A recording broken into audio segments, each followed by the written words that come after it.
সুখময় বৃন্দাবন, আনন্দময় শ্রী বৃন্দাবন। অপ্রাকৃত বৃন্দাবনে এসে কি দেখলেন? মধুময় শ্রী বৃন্দাবনে, বৃন্দাবনে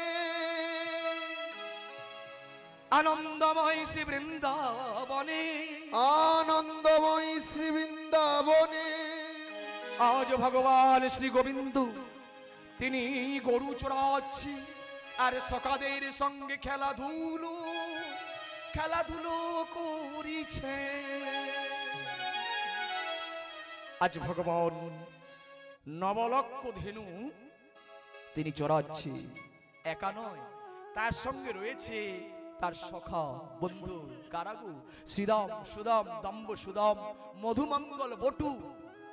এই সখাদের নিয়ে তিনি গরু চড়াচ্ছেন আর সখাদের সঙ্গে খেলাধুলো করছেন। খেলতে খেলতে বলছে, এই কানাই, কানাই রে, এই কানাই, আয় কানাই, এই কানাই, কি রে আমাদের ডাকছিস? হ্যাঁ, এই সুবল, এই শ্রীদাম, এই সুদাম, আয়। আমি না তোদের কাঁধে চড়বো। তখন সখারা বলছে, তুই আমাদের কাঁধে চড়বি কানাই? হ্যাঁ, খুব ভালো কথা, আমিও তোর কাঁধে চড়বো, আমরা তোর কাঁধে চড়বো। আয়, তাহলে কার আগে? আমি আগে কাঁধে চড়বো না তোরা আমার কাঁধে চড়বি? আয়। তখন সখারা বললেন, আমরা তোর কাঁধে চড়বো, আয় আয়, আমার কাঁধে চড়, আমার কাঁধে চড়। ব্রহ্মা দেখে চমকে উঠলেন, এ কেমন ভগবান? ভগবান তো কখনো গরু চড়াবে না, ভগবান তো কখনো রাখাল বালকদের নিয়ে খেলা করবে না। আমি তোমায় পরীক্ষা করব, তুমি স্বয়ং ভগবান কিনা আমি তোমাকে পরীক্ষা করব, তুমি বৈকুণ্ঠের নারায়ণ কিনা আমি তোমায় পরীক্ষা করব। আমি তোমার নবলক্ষ আমি ধেনু চুরি করব, আমি সখাদের আমি চুরি করব, আমি সখাদের সব হরণ করব, কিন্তু কোথায় রাখবো? নবলক্ষ ধেনু রাখতে হলে তো অনেক বড় জায়গা লাগবে গো মা। আমি জায়গা কোথায় পাবো? মায়া বলে ভগবান কি করলেন, সঙ্গে সঙ্গে একটি পাহাড়ের গুহা সৃষ্টি করলেন, বিশাল গুহা সৃষ্টি করে তার গহরে নিয়ে গিয়ে কি করলেন ব্রহ্মা? সেই ভগবানের সৃষ্টি গুহা ব্রহ্মা নিয়ে গেলেন নবলক্ষ ধেনু ভগবান কৃষ্ণের। নবলক্ষ ধেনু নিয়ে এসে ওই গুহার মধ্যে ঢুকিয়ে দিলেন। কে সৃষ্টি করেছে? গুহাটি সৃষ্টি করেছে ভগবান কৃষ্ণচন্দ্র। আর কে চুরি করলেন? সৃষ্টিকর্তা ব্রহ্মা তিনি চুরি করলেন। কেন সৃষ্টিকর্তা ব্রহ্মা? তিনি তো সৃষ্টি করবেন, না, তিনি সৃষ্টি করতে পারলেন না। তিনি সবকিছু সৃষ্টি করেছে ভগবানের আদেশে, ভগবানের কৃপা। তিনি আজকে ফেল হয়ে গেলেন, তাই ভগবান সৃষ্টি করে রেখেছে, এই লীলা করছেন তিনি হরিদাসের সঙ্গে। কার সঙ্গে? ওই নামাচার্য হরিদাস, তিনি তো ব্রহ্মা, সেই ব্রহ্মার সঙ্গে এই লীলা করছেন। চুরি করে গহরে একটা মুখে পাথর দিয়ে চেপে দিলেন, যাতে বেরোতে না পারে। দেখি তুমি কেমন ভগবান। অন্তর্যামী ভগবান সকলের অন্তরের মধ্যে তিনি রয়েছেন। তিনি জানতে পারলেন, তিনি বুঝতে পারলেন সৃষ্টিকর্তা ব্রহ্মা এসেছে, ব্রহ্মলোকের ব্রহ্মা এসেছে আমার বৃন্দাবনে।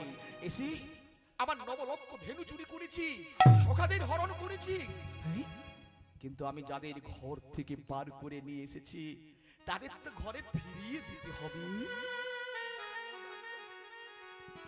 শ্রীরামের মা দরজায় দাঁড়িয়ে আছে গো, কখন আমার শ্রীরাম আসবে ধুলোবালি খেলে। সুবলের মা দরজায় দাঁড়িয়ে আছে, কখন আমার সুবল আসবে ধুলোবালি খেলে। সবাই অপেক্ষা করছে সন্তানের জন্য। মাতা যশোমতী তিনিও অপেক্ষা করছে, আমার গোপাল কখন গোচারণ থেকে ফিরে আসবে। তাই ভগবান কি করলেন? আবার মায়া বলে তার মায়াতে সবকিছু সৃষ্টি করলেন, নবলক্ষ ধেনু হয়ে গেল। আজকে সখারা সবাই হয়ে গেল, আজ সব কৃষ্ণ, আজ সকলেই কৃষ্ণ হয়ে গেল। কৃষ্ণ থেকে সবাই সখারা হয়ে গেল, কিন্তু আজকে সখারা নেই, সখারা সবাই গগনে। আজকে নবলক্ষ ধেনু সবাই গুহার মধ্যে।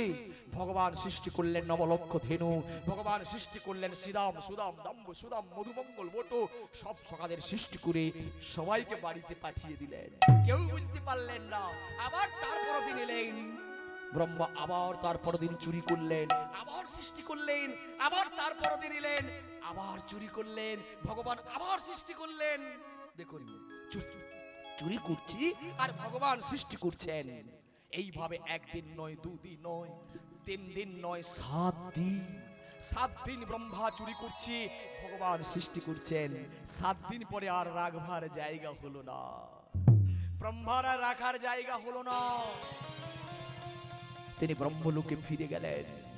যেই ফিরে গেলেন, দাড়ি তাকে চিনতে পারলেন না। আপনি কি? আপনি দাঁড়ান। দাড়ি বলছে আপনি দাঁড়ান। তখন ব্রহ্মা বলছে তুমি আমায় চিনতে পারছো না দাড়ি? আমি তো সৃষ্টিকর্তা ব্রহ্মা, আমি তো চতুর্মুখ ব্রহ্মা, আমি এই ব্রহ্মলোকের ব্রহ্মা। তুমি আমায় চিনতে পারলেন না দাড়ি? আর তুমি তো আমার দাড়ি, তুমি আমাকেই চিনতে পারছো না। কিন্তু দাড়ি বলছেন আপনি আমাদের ব্রহ্মা। হ্যাঁ, না না না, যিনি আমাদের ব্রহ্মা দেখুন না, ওই তো তিনি সিংহাসন আলো করে বসে আছেন, উনি তো আমাদের ব্রহ্মা। আপনি কোত্থেকে এলেন? ব্রহ্মা দেখে চমকে উঠলেন, একই, আমি তো জানি আমি একাই ব্রহ্মা, আরেকজন ব্রহ্মা কোত্থেকে এলো? ভক্তমণ্ডলী, হে আমার ভক্তিমতী মায়েরা, একজন ব্রহ্মাকে আমরা চিনি, যার নাম হচ্ছে চতুর্মুখ ব্রহ্মা। কিন্তু আরো অনেক ব্রহ্মা আছে, আমরা অনেকে জানি অনেকে জানি না। 10 মুখের ব্রহ্মা আছে, 100 মুখের ব্রহ্মা আছে, 1000 মুখের ব্রহ্মা আছে। আমাদের যিনি ব্রহ্মা, ইনি সবচেয়ে ছোট ব্রহ্মা। এর চেয়েও বড় বড় ব্রহ্মা আছে। কেমন? এই যে পৃথিবীতে আমরা বাস করছি, এ হলো মর্তলোক, মর্তধাম। এখানকার যিনি ব্রহ্মা, তিনি ছোট ব্রহ্মা।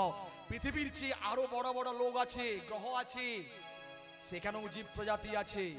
সেখানে যিনি ব্রহ্মা রয়েছেন সৃষ্টি করবার জন্য, তিনি হলেন বড় ব্রহ্মা। কিন্তু ইনি কিন্তু জানেন না, ইনি জানেন আমি তো একাই ব্রহ্মা। আরেকজন ব্রহ্মা কোত্থেকে এলো? আমি তো কই জানি না। তখন দাড়ি ছুটতে ছুটতে এসে বলছে ব্রহ্মার কাছে, যিনি সিংহাসনে বসে আছেন, প্রভু গো, একজন দরজায় এসেছেন, তিনি বলছেন আমি সৃষ্টিকর্তা ব্রহ্মা, আমি চতুর্মুখ ব্রহ্মা, আমি এই ব্রহ্মলোকের ব্রহ্মা, আমি কি তাকে নিয়ে আনবো? যে ব্রহ্মাকে গোবিন্দ পাঠিয়েছেন, যিনি গোবিন্দর ইচ্ছায় যিনি এসেছেন, তিনি বলছেন ওনাকে আমি চিনি না। চোখের জলে বুক ভেসে গেল ব্রহ্মা, বুক ভেসে গেল ব্রহ্মা। আমি মিছে গিয়েছিলাম, আমি মিছে গিয়েছিলাম বৃন্দাবনে ভগবানকে দেখতে, ভগবানকে পরীক্ষা করতে। আমি দেখতে গিয়ে অপরাধ করে ফেলেছি প্রভু। আমি তোমার 9 লক্ষ ধেনু চুরি করেছি, আমি সখাদের হরণ করেছি প্রভু। আমি যে অপরাধ করে ফেলেছি, তুমি আমায় ক্ষমা করো। ভগবান কৃষ্ণের চরণে স্তুতি করছে আর লুটিয়ে পড়লেন আর বলছি, হে কৃষ্ণ করুণা সিন্ধু, হে কৃষ্ণ করুণা সিন্ধু, দীনবন্ধু জগৎপতি, দীনবন্ধু জগৎপতি, গোপেশ গোপিকা কান্ত, গোপিকা কান্ত, রাধা কান্ত নমস্তুতে, রাধা কান্ত নমস্তুতে।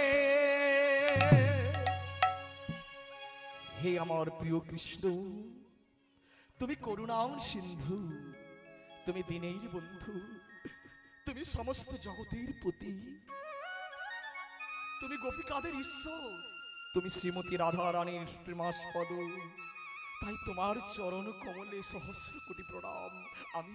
আমি অপরাধ করে ফেলেছি, আমি যে তোমার চরণে আমি অপরাধ করেছি, আমি চুরি করেছি তোমার 9 লক্ষ ধেনু, আমি সখাদের হরণ করে ফেলেছি, তুমি আমায় ক্ষমা করো প্রভু গো,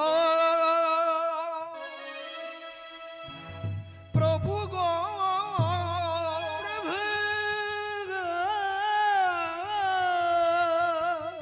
তুমি আমায় ক্ষমা করো।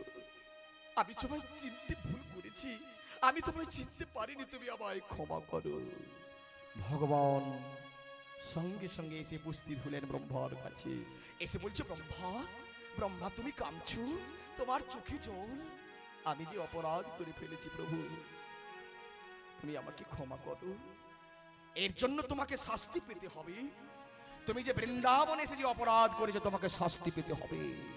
কি শাস্তি দেবে প্রভু? শোনো ব্রহ্মা, তুমি তো জানো না চুরি করবার অপরাধ কি। আজকে যে তুমি চুরি করেছো, সাধারণ কিছু চুরি করো না। আজকে তুমি আমার সম্পত্তিকে তুমি নিয়েছো। আমার বাবার নবলক্ষ ধেনু তুমি চুরি করেছো। আমার প্রিয় বন্ধুদের তুমি হরণ করেছো। তোমার বৈষ্ণব অপরাধ হলো। এই বৈষ্ণব অপরাধের তোমার কোনো ক্ষমা নেই।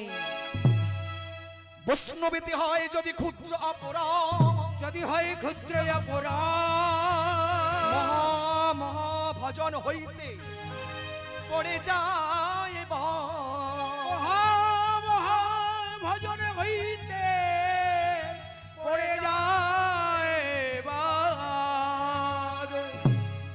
শ্রী চৈতন্য চরিতামৃত বললেন, মায়েরা শ্রবণ করবেন এই কথাগুলো। শ্রী চৈতন্য চরিতামৃত কবিরাজ গোস্বামী তিনি লিখনি করে গেলেন, বৈষ্ণবেতে হয় যদি ক্ষুদ্র অপরাধ, মহা ভজন হইতে পড়ে যায় বাদ।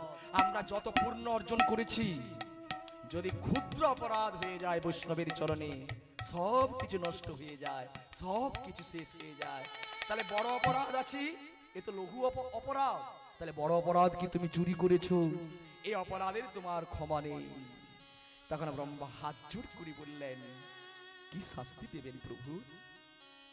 আজকে যে তুমি অপরাধ করেছো, আজকে আমি তোমাকে শাস্তি দিলাম। শোনো শোনো ব্রহ্মা, তোমাকে আমি এই শাস্তি দিলাম, মন দিয়ে শোনো।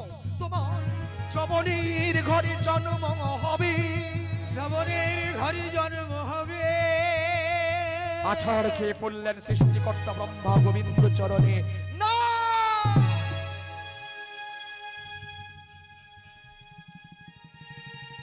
না, না, এ হতে পারে না, এ হতে পারে না। আমি তোমার চরণে শরণ নিই, আমি গোবিন্দ চরণে শরণ নিই। আমি যাব যবনের ঘরে, আমি যাব মুসলিম কুলি, আমি যাব মুসলমানের ঘরে। তুমি ক্ষমা করো, এত বড় তুমি আমায় শাস্তি দিও না।